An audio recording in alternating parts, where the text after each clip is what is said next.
Poland reports that a Russian-made missile fell on one of its villages near the Ukraine border and killed 2 people. Moscow denies any involvement. President Joe Biden held an emergency meeting with G7 and NATO allies to discuss the incident. Jeong Eun-joo starts us off.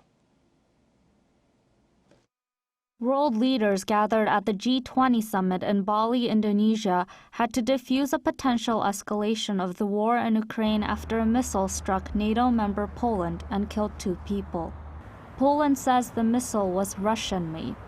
Poland's foreign ministry said late Tuesday that the missile hit the village of Przewodów, close to the border with Ukraine. This marks the first time a NATO country has been hit directly during the almost 9-month conflict. The circumstances that surround the incident, however, remain unclear, as Poland did not say who fired the projectile or where it was fired from. Both Russian and Ukrainian forces have used Russian-made munitions during the conflict. Moscow, meanwhile, has denied the reports, with Russia's defense ministry calling the explosions a deliberate provocation that seek to escalate the situation. It also said that the photos of the wreckage published by Polish media had nothing to do with Russian weapons.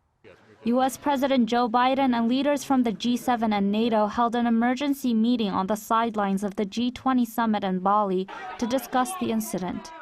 Speaking to reporters afterwards, President Biden was asked if it was too early to say whether the projectile was fired from Russia. There is preliminary information that contests that.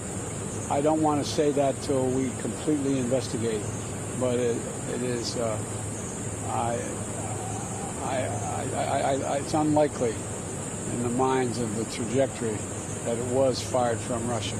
But we'll see. We'll see.